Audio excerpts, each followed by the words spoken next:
ഇന്നത്തെ വീഡിയോയിൽ ഞാൻ നിങ്ങൾക്ക് ഷെയർ ചെയ്ത് തരാൻ പോകുന്നത് വളരെ ഇമ്പോർട്ടന്റ് ആയിട്ടുള്ള ഒരു കാര്യമാണ്. എപ്പോഴും അട്രാക്റ്റീവ് ആയിട്ട് ഇരിക്കാനായിട്ട് എന്തൊക്കെയാണ് ചെയ്യേണ്ടത് എന്നുള്ളത്. എല്ലാവരും വിചാരം എന്ന് വെച്ചാൽ ഒരുപാട് ക്യാഷ് സ്പെൻഡ് ചെയ്താൽ മാത്രമേ, ഒരുപാട് പൈസ മുടക്കിയാൽ മാത്രമേ കുറച്ചുകൂടി അട്രാക്റ്റീവ് ആയിട്ട് ഇരിക്കാൻ പറ്റുള്ളൂ എന്നാണ്. പക്ഷെ അതിന്റെ ഒന്നും കാര്യമില്ല. ചെറിയ ചെറിയ കുറച്ച് കാര്യങ്ങളാണ്, ചെറിയ കുറച്ച് മാറ്റേഴ്സ് ആണ്. നിങ്ങൾ ആ കാര്യങ്ങളൊന്നും ശ്രദ്ധിച്ചു കഴിഞ്ഞാൽ തന്നെ നിങ്ങൾക്ക് നിങ്ങളുടെ ഗ്രൂപ്പിൽ തന്നെ ഏറ്റവും നമ്പർ 1 ആയിട്ടും ഏറ്റവും അട്രാക്ഷൻ ക്രിയേറ്റ് ചെയ്യുന്ന ഒരു വ്യക്തിയായിട്ട് ഇരിക്കാവുന്നതാണ്. ഫസ്റ്റ് പോയിന്റ് എന്ന് പറയുമ്പോൾ ഗ്രൂമിംഗ് ആണ്. എന്തായാലും വെൽ ഗ്രൂംഡ് വ്യക്തിയെ എപ്പോഴും ആളുകൾ നോട്ടീസ് ചെയ്യും. ഒരു അട്രാക്ഷൻ പ്രത്യേകിച്ച് ക്രിയേറ്റ് ചെയ്യാനായിട്ട് അവർക്ക് എന്തായാലും കഴിയുന്നതാണ്. നിങ്ങൾ താടി വയ്ക്കുന്ന ആളുകളാണെങ്കിൽ താടിയെല്ലാം നല്ല പക്ക ട്രിം ചെയ്ത് വൃത്തിയായിട്ട് കൊണ്ടുനടക്കും. ഇനി ക്ലീൻ ഷേവ് ചെയ്യുന്ന ആളുകളാണെങ്കിൽ ക്ലീൻ ഷേവ് ചെയ്യുന്ന ഓൾട്ടർനേറ്റീവ് ഡേയ്സിലെങ്കിലും ക്ലീൻ ഷേവ് ചെയ്ത് വൃത്തിയായിട്ട് നടക്കുക. മുടിയെല്ലാം നല്ല പക്കയായിട്ട് കട്ട് ചെയ്ത് വൃത്തിയായിട്ട് കൊണ്ട് നടക്കുക. അതുപോലെ തന്നെ ഡെയിലി 2 വട്ടം ഫേസ് വാഷ് ചെയ്യുക. രാവിലെ എണീക്കുമ്പോഴും രാത്രി കിടക്കുന്നതിന് മുന്നേയും മിനിമം 2 വട്ടമെങ്കിലും ഫേസ് ഒന്ന് വാഷ് ചെയ്യുക. ഫേസ് വാഷ് യൂസ് ചെയ്യാനായിട്ട് താല്പര്യമില്ലാത്ത ആൾക്കാരാണെങ്കിൽ നിങ്ങൾ സോപ്പും ഷാമ്പൂ എല്ലാം യൂസ് ചെയ്യാം, കുഴപ്പമൊന്നുമില്ല. പക്ഷെ എന്തായാലും വൃത്തിയായിട്ട് നടക്കുക. പിന്നെ മറ്റൊരു ഇമ്പോർട്ടന്റ് ആയിട്ടുള്ള കാര്യം വെച്ചാൽ പെർഫ്യൂംസ് യൂസ് ചെയ്യുക എന്നുള്ളതാണ്. പെർഫ്യൂം എപ്പോഴും ഇമ്പോർട്ടന്റ് ആണ്. കാരണം നിങ്ങൾ എന്താ പറയാ, ഇത് അട്രാക്റ്റീവ് ആയിട്ട് ഇരിക്കാനായിട്ട് ഒരിക്കലും നമുക്ക് നല്ല ലക്ഷറി ബ്രാൻഡോ ലക്ഷറി പെർഫ്യൂമോ ഒന്നും വേണമെന്നില്ല.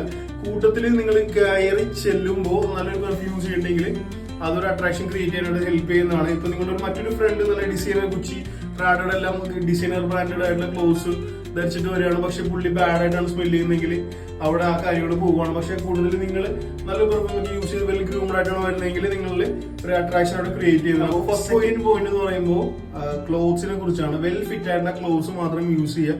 ഫിറ്റ് ആണ് ഏറ്റവും വലിയ കിങ് എന്ന് പറയുന്നത്. കാരണം നമ്മൾ ഇടുന്ന ഡ്രസ്സ് എത്രത്തോളം നമ്മുടെ ബോഡിയെ ഫിറ്റ് ആവുന്നുണ്ടെന്ന് മറ്റുള്ള ആളുകൾ ഒരുപാട് നോട്ടീസ് ചെയ്യും. എക്സാമ്പിൾ പറഞ്ഞുതരാം. നിങ്ങളൊരു ഓവർ സൈസ് ടീഷർട്ട് എടുക്കുകയാണ് ലക്ഷറി ബ്രാൻഡിന്റെ, പക്ഷെ അത് നിങ്ങളുടെ ഷോൾഡറെല്ലാം താങ്ങ് കിടന്ന് ഒരുപാട് ബാഗി ആയിട്ടുള്ള ഫീൽ ആണെങ്കിൽ അതിനൊരു ലുക്ക് ഉണ്ടാവില്ല. പക്ഷെ അതിന് പകരം നിങ്ങൾ ജസ്റ്റ് ഒരു പ്ലെയിൻ ടീഷർട്ടാണ് നിങ്ങളുടെ ഷോൾഡറിൽ കറക്റ്റ് ആയിട്ട് ഹഗ് ചെയ്ത് നടക്കുന്നത്, അല്ല നിങ്ങളുടെ ബോഡി ഷേപ്പ് കറക്റ്റ് ആയിട്ട് കാണിക്കുന്നുണ്ടെങ്കിൽ നമ്മൾ ആദ്യം സെലക്ട് ചെയ്ത ഓവർ സൈസ് ടീഷർട്ടിനേക്കാളും ഈ നമ്മുടെ പ്ലെയിൻ ടീഷർട്ടിന് കുറച്ചും കൂടി അട്രാക്റ്റീവ്നെസ് ക്രിയേറ്റ് ചെയ്യാനായിട്ട് ചാൻസ് ആണ്. നിങ്ങൾ യൂസ് ചെയ്യുന്ന പാന്റുകൾ എപ്പോഴും കറക്റ്റ് ഫിറ്റഡ് ആയിരിക്കുക. ഓവർ ലൂസ് ആയിട്ട് താഴേക്ക് കിടക്കുന്ന പാന്റുകൾ യൂസ് ചെയ്യാതിരിക്കുക. എന്താ പറയുക, നമ്മുടെ ഷൂസിന്റെ പൊസിഷൻ കഴിഞ്ഞ് താഴേക്ക് പോകുന്ന പാന്റുകൾ യൂസ് ചെയ്യാതിരിക്കുന്ന ആളുകളാണെങ്കിൽ ഒരു ടൈലറിനെ കണ്ടാവുന്ന ഓൾട്ടർ ചെയ്ത് മേടിക്കുക. അതിന് ചെറിയ പൈസ 30 രൂപ 50 രൂപ മാത്രമേ വരുന്നുള്ളൂ, പക്ഷെ അത് ഹ്യൂജ് ഇമ്പാക്ട് നിങ്ങളുടെ ഔട്ട്ഫിറ്റിൽ വരുത്തുന്നതാണ്. എന്ന് വെച്ചാൽ ആളുകൾ എപ്പോഴും നോട്ടീസ് ചെയ്യുന്നത് നിങ്ങൾ ഏത് ബ്രാൻഡാണ്, ഏത് ലക്ഷറി ബ്രാൻഡാണ് ഡ്രസ്സ് ഇട്ടിരിക്കുന്നതെന്നല്ല, നിങ്ങൾ ഇട്ടിരിക്കുന്ന ഡ്രസ്സ് എത്രത്തോളം നിങ്ങളുടെ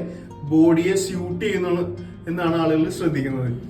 അപ്പൊ മൂന്നാമത്തെ പോയിന്റ് എന്ന് പറയുമ്പോൾ ബോഡി ലാംഗ്വേജും നമ്മുടെ പോസ്റ്ററുമാണ്.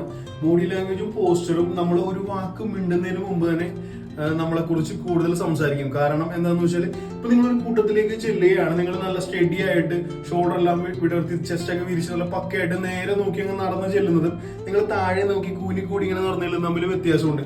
കാരണം ഞാൻ ആദ്യം പറഞ്ഞ രീതിയിൽ നിങ്ങൾ നല്ല നിവർന്ന് നല്ല നല്ല നെഞ്ചെല്ലാം നിവർന്ന് നല്ല പക്കയായിട്ട് ചെല്ലുമ്പോൾ നമ്മളുടെ കോൺഫിഡൻസിനെയാണ് അതോടെ കാണിക്കുന്നത്. നേരെ മറിച്ച് നിങ്ങൾ കൂനിക്കൂടി എന്താ പറയാ ഒരു താഴേക്ക് നോക്കി ഒരു പാവത്തിനെ പോലെയൊക്കെ ചെല്ലുകയാണെങ്കിൽ നിങ്ങൾ വളരെ നെർവസ് ആണെന്ന് അത് കാണുന്നവരെ ഫീൽ ചെയ്യും. അപ്പൊ എന്തായാലും അടുത്ത പോയിന്റ് എന്ന് പറയുമ്പോൾ സ്മൈലും ഐ കോണ്ടാക്റ്റും ആണ്. നമ്മളെപ്പോഴും നമ്മുടെ മുഖത്ത് നല്ലൊരു ജെന്യുവൻ ആയിട്ടുള്ള സ്മൈല് എപ്പോഴും ഉണ്ടാകുക. നിങ്ങൾ തന്നെ ഒരു കൂട്ടത്തിലേക്ക് ചെല്ലുകയാണ്, അപ്പൊ ഒരു ഗ്രൂപ്പ് ഓഫ് പീപ്പിൾ അവിടെ ഉണ്ടായിരിക്കും. ആ കൂട്ടത്തിൽ നിങ്ങളെ നോക്കി ചിരിച്ച ഒരാളോട് സംസാരിക്കാനല്ല നിങ്ങൾ ഇഷ്ടപ്പെടുക, അയാളോടല്ലേ നിങ്ങൾ ആദ്യം സംസാരിക്കുക. സെയിം തന്നെയാണ് തിരിച്ചും എക്സ്പെക്ട് ചെയ്യേണ്ടത്. നിങ്ങൾ എപ്പോഴും ജെന്യുവൻ ആയിട്ടുള്ള സ്മൈല് മുഖത്തുണ്ടാകുക. ആളോട് സംസാരിക്കുമ്പോൾ എപ്പോഴും മുഖത്ത് നോക്കി സംസാരിക്കുക. ഓക്കെ, ഈ ഒരു 2 കാര്യം എപ്പോഴും കീപ്പ് ചെയ്താൽ നിങ്ങൾ വളരെയധികം അട്രാക്റ്റീവ് ആയിരിക്കാനായിട്ട് ഹെൽപ്പ് ചെയ്യും. ഫസ്റ്റ് പോയിന്റ് എന്ന് പറയുമ്പോൾ ഹെൽത്തി ആയിട്ടിരിക്കുക എന്നുള്ള കാര്യമാണ്. പ്രോപ്പർ ആയിട്ട് നല്ല പ്രോട്ടീൻ റിച്ച് ആയിട്ടുള്ള ഫുഡ് കഴിക്കുക, എപ്പോഴും നല്ലപോലെ ഹൈഡ്രേറ്റഡ് ആയിരിക്കുക, ഇടയ്ക്കിടയ്ക്ക് വെള്ളം കുടിച്ചുകൊണ്ടിരിക്കുക, നല്ലപോലെ പ്രോപ്പർ ആയിട്ട് സ്ലീപ്പ് ചെയ്യുക. ഇത്തരം കാര്യങ്ങൾ നമ്മുടെ എനർജി മെയിൻറ്റെയിൻ ചെയ്യാനായിട്ട് ഹെൽപ്പ് ചെയ്യുന്നതാണ്. കാരണം നമ്മൾ നല്ല ഡ്രസ്സ് ഇട്ട് നല്ല പാൻറ് ഇട്ട് നടന്നിട്ട് കാര്യമില്ല. ആളോട് സംസാരിക്കുമ്പോൾ കുറച്ച് എനർജറ്റിക് ആയിട്ട് സംസാരിച്ചാലേ നമ്മുടെ അട്രാക്ഷൻ അത് അവിടെ കാണിക്കത്തുള്ളൂ. അപ്പൊ എന്തായാലും ടിപ്പ് എന്താണെന്ന് വെച്ചാൽ എപ്പോഴും വെൽ ഫിറ്റഡ് ആയിട്ടുള്ള അയൺ ചെയ്ത ഡ്രസ്സ് മാത്രം ധരിക്കുക. ടീഷർട്ട് ആയിക്കോട്ടെ, ഷർട്ട് ആയിക്കോട്ടെ, കോട്ടൺ പാൻസ് ആയിക്കോട്ടെ, എന്തും ആയിക്കോട്ടെ, പ്രോപ്പർ ആയിട്ട് അയൺ ചെയ്ത് കൊണ്ടു നടക്കുക. കാരണം അയൺ ചെയ്ത് കഴിഞ്ഞാൽ കുറെ എത്ര ലോ കോസ്റ്റ് ഐറ്റം ആയാലും ഹൈ കോസ്റ്റ് ഐറ്റം ആയാലും അയൺ ചെയ്താൽ തന്നെ കുറച്ചുകൂടി വൃത്തിയായിട്ടും കോൺഫിഡൻസ് ഫീൽ ചെയ്യുന്നത്. അപ്പൊ എന്തായാലും വീഡിയോ അവസാനിക്കുകയാണ്. അപ്പൊ ഞാൻ ആദ്യമേ പറഞ്ഞ പോലെ തന്നെ അട്രാക്ഷൻ എന്ന് പറയുന്നത് ക്യാഷ് അല്ല, വേറെ ഒരുപാട് കാര്യങ്ങൾ ഞാൻ ഈ വീഡിയോയിൽ പറഞ്ഞ 5 കാര്യങ്ങളാണ്. അപ്പൊ ഇതിൽ ഏതൊക്കെ കാര്യങ്ങൾ നിങ്ങൾ പ്രോപ്പർ ആയിട്ട് മെയിൻറ്റെയിൻ ചെയ്യുന്നുണ്ട് തന്നെ എന്തായാലും ഒന്ന് കമന്റ് ചെയ്ത് അറിയിക്കുക കേട്ടോ. അപ്പൊ എന്തായാലും വീഡിയോ ഇഷ്ടപ്പെട്ടെങ്കിൽ ലൈക്ക് ചെയ്യുക, ഷെയർ ചെയ്യുക. നമ്മുടെ ചാനൽ ആദ്യമായിട്ട് വീഡിയോ എന്തായാലും ഒന്ന് സബ്സ്ക്രൈബ് ചെയ്ത് കൂടുക. അപ്പൊ മറക്കണ്ട, അടുത്ത വീഡിയോയിൽ എങ്ങനെയാണ് പ്രോപ്പർ ആയിട്ട് ബോഡി ലാംഗ്വേജ് മെയിൻറ്റെയിൻ ചെയ്യണമെന്ന് കൂടി ഞാൻ പറഞ്ഞുതരാം. അപ്പോൾ അടുത്ത വീഡിയോയിൽ കാണാം. Thank you, bye bye.